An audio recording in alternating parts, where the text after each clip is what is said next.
Hello and welcome to Candidates Night 2021, sponsored by the Close-Up Club. I'm your host, Keith O'Neill. This year's event will consist of a series of interviews. Students from the Close-Up Club created questions that they feel will reflect important insights and will give the viewer a better understanding of the candidate's platform. Joining us are candidates for Lacey Township Board of Education. We welcome Salvatore Armato and Harold Skip Peters. Amanda Buron is also on the ballot for Board of Education this year. Representatives from the Close-Up Club pre-recorded their questions and we'll show you the candidates' answers. We'll start the event with introductions in alphabetical order by last name. Hi, Lacey Township. This is Armato and I'm running for Lacey Board of Education. Hello, my name is Skip Peters. I'm running for Lacey Township School Board of Education. At this time, we'll move to the question and answer phase. Candidates will have 2 minutes to answer each question, rotating through a randomly pre-selected order. During the course of the school year, there have been problems with busing. For example, after-school clubs have been affected by a lack of late buses. What is your solution? Jack, my solution is, it was a great question. So what I see a problem with right now is, if you notice during the summer, Jack, in front of Forked River School, we had a big bus out there, and on top of that bus was a banner that said we're trying to hire drivers. So right now there's a shortage of drivers, number one. Number two, currently being on the board and being on the finance committee, and we just raised the subpay for more drivers. So we're trying to attract more drivers to the district to help us out with that problem. Hey Jack, thanks for the question. Of course you would ask me that question. Before we have a solution, we got to come up with why these happened, right? What was the issues? And the issues were the pandemic. We had a good fleet of bus drivers. They were doing a great job for us. And then the pandemic hit, and then we have to either lay off or furlough the drivers.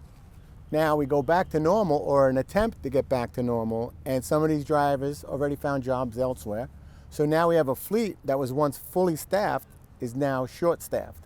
So what do? We look for new drivers, all right? But the problem is the state mandates that DMV is only working on a shortened schedule. So getting new drivers to qualify and or get their road test done has become difficult and really long to accomplish. So some of those people become frustrated and decide, you know what, it's not worth it. And some of them make it through the process, okay? So those are some of the reasons why we have problems with being late for after school. But the simple answer, Jack, is simple.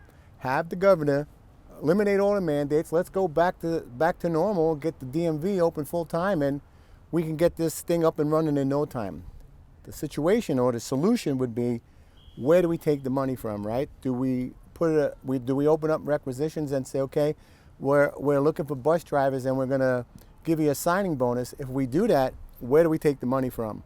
So in order to give you a real good answer to your question, Jack, this is something that we really need to dive into and take a look at our budget and figure out where we can pull money from to entice or get people excited about driving buses for us again. Yeah, I feel your pain, but you know what? Let's give credit to our parents. They've done a good job at stepping up, getting us to and from school, and getting us home from school after hours. Thank you. In the past year, we've had a number of issues facing our schools. What do you see as the most significant issue facing our school district this year, and how do you plan to address it once you are elected to the Board of Education? Thank you, Hope. Well, we do have a number of issues, and I would think the top thing, or the 800-pound gorilla in the room, is mask choice. Do we wear a mask? Do we not wear a mask, right? Well, for me, the number one issue we have is we've incorporated politics into our classrooms, and we got to get that out, all right? We got to go back to education first, getting our students educated, not worrying about whether or not they're wearing a mask, safety first, of course, but we can't be worried about that. What we need to worry about is providing a quality education for you, the students.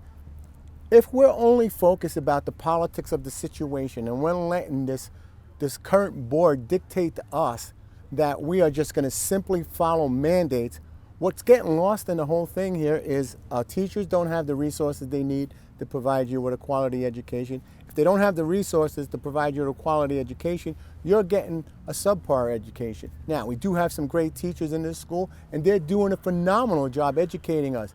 I, for one, have 2 kids in the district, and I've seen my son, who last year stayed home and worked virtually, grades weren't so good. This year, back in school, straight A's. So yes, there's something to be said about being back, but we got to be back normal. We got to be back not worrying about politics and social distancing and everything else associated. What we need to focus on in school, let's do school. In politics, let them do politics. I hope I answered your question, Hope.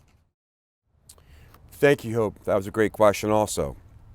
So when I first got on the school board, obviously funding was going to be an issue. Boy, was I wrong. Then COVID came along. But I believe we're doing a pretty good job of COVID, so let's move back on the funding. Last year, we lost $1.3 million in our budget.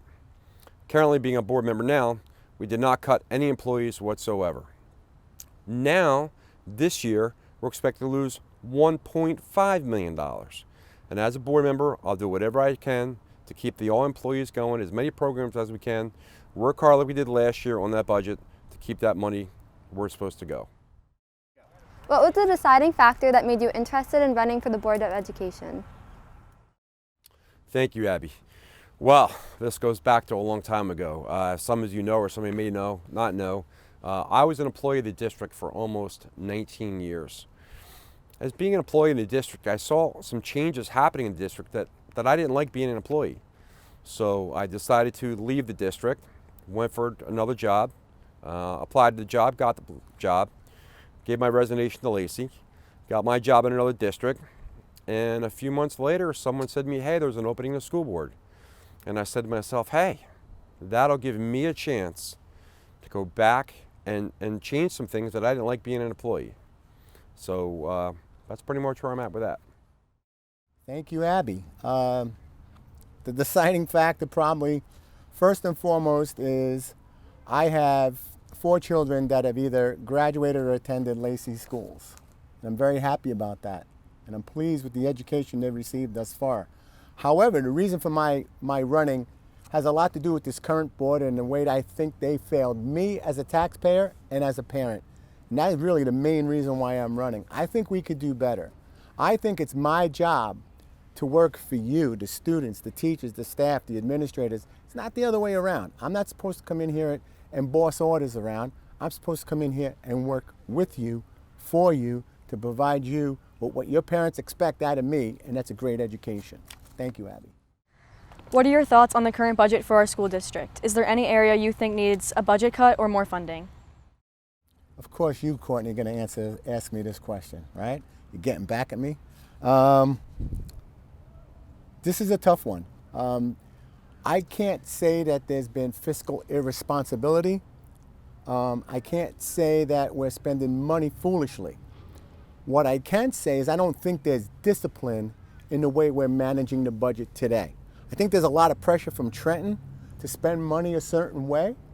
I'm diving into that to find out and to see if that's fact. Meaning, is Trenton forcing our board to buy Panorama, meaning critical race theory and things like that? If there is, that's a lot of money that, thank God I hear that my kids aren't hearing any of that from the teachers, but if we're spending money on that, that's money wasted that can go towards hiring bus drivers, right? There's a lot of things that we need to dive into and go line item by line item by line item with Mr. DeGeorge and figure out where are we spending money effectively and where are we spending money foolishly, to use a lack of a better term. We really need to dive into that, because what we keep hearing is the state's taking money away, the state's taking money away, the state's taking money away. But if the state's continually taking money away, what are we doing as an elected board, right, we're supposed to work for you people, you students, the teachers, the community? What are our answers into diving into that and figuring out how do we fill that delta, where do we find the money, and where do we fix the problems that we have? And it's on everybody's mind, right? We want more money so we can do more things. But it doesn't always have to be about cuts. It could be with fundraisers. It could be with a lot of different things that a lot of different schools do. And, you know, if we can just do that and pull together as a community, if this board would just open up and be transparent, then you'd see a lot of things happening. And most importantly, to answer your question, we'd really factor in on that budget issue and hopefully, you know, get it right. Thank you. Hi, Courtney. How are you? So right now, our current budget is supplied by our governor. And it just amazes me how our governor will not show us the funding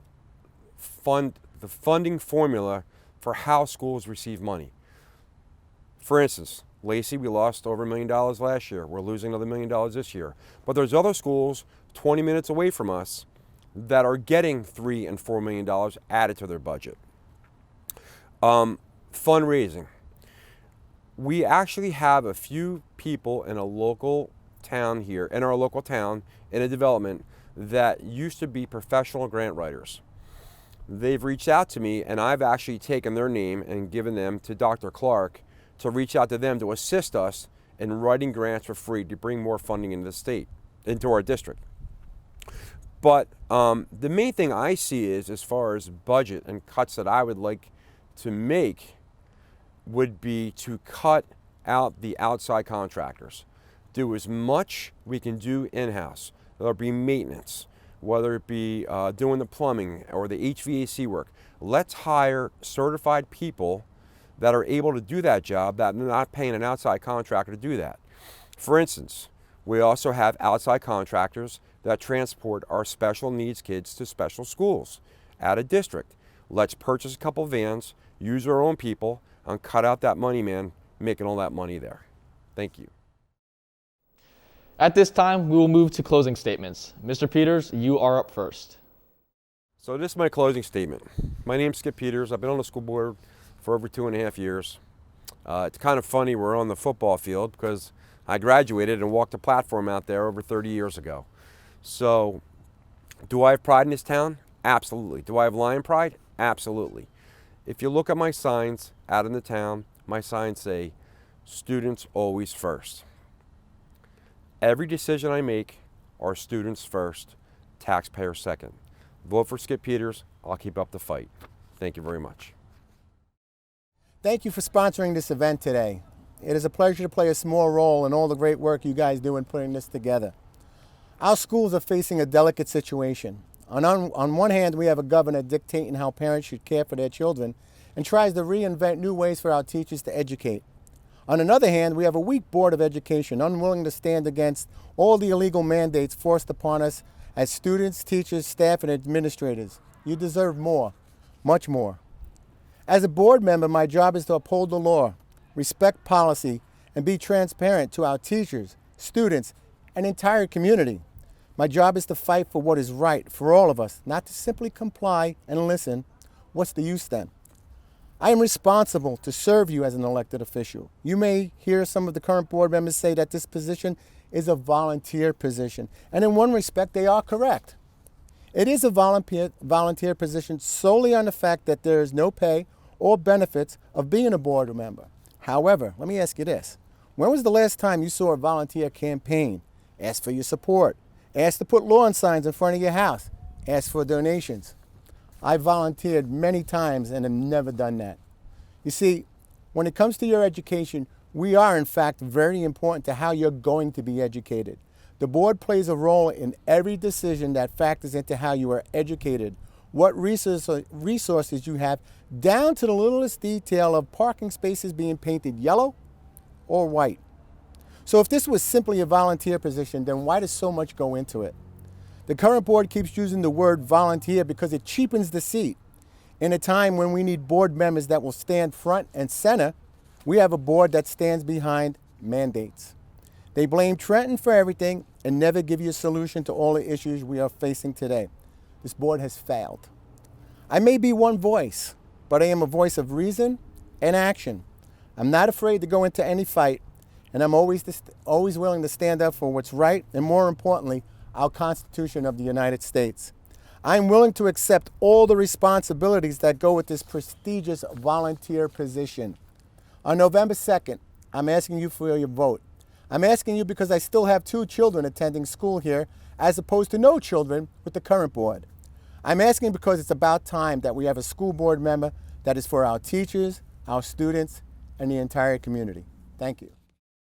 On behalf of the Close Up Club, we thank you for watching this year's event. The broadcast will be re-aired on Comcast Channel 21 up until November 2nd and is available at youtube.com/WLTS-TV. For everyone watching at home, please remember to make sure your voice is heard and vote on Tuesday, November 2nd.